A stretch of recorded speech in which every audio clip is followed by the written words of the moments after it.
Hello বন্ধুরা, তো আজ আমি বানাচ্ছি ফ্রাইড রাইস। তো ফ্রাইড রাইস বানানোর জন্য প্রথমে আমি এখানে সমস্ত সবজি কেটে নিয়েছি, যেমন গাজর, বিনস, মটরশুঁটি, ক্যাপসিকাম, কয়েকটা পেঁয়াজ কলি। এরপরে আমি কড়াইতে দিয়ে দিচ্ছি 1 চামচ মতো ঘি। এই ঘিটা একটু গরম হওয়ার পরে আমি এতে অ্যাড করছি কিছুটা পরিমাণ কাজু এবং কিশমিশ। কিশমিশ আর কাজুটাকে আমি হালকা করে ভেজে নিচ্ছি, ব্রাউনিশ হলে আমি এটাকে একটা বলে নামিয়ে নিলাম।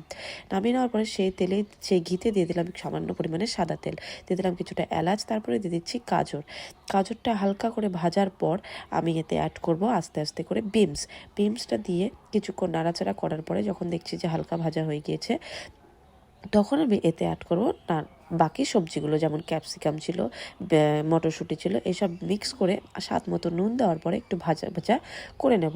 তো দেখতেই পাচ্ছ এখানে আমি ভাজা করে নিচ্ছি, হালকাভাবে এটা গলেও যাচ্ছে।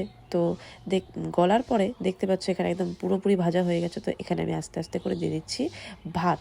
ফ্রাইড রাইসের যে ভাতটা, সেটাকে সম্পূর্ণ পরিমাণ সেদ্ধ করলে হবে না, এই 70% সেদ্ধ করলেই হয়ে যাবে। তো এখানে আমি সম্পূর্ণ চালটার যে ভাতটা ছিল সেটা দেওয়ার পরে ভালো মতন করে মিক্স করে নিচ্ছি। দেখতেই পাচ্ছ মিক্স করা মোটামুটি শেষ।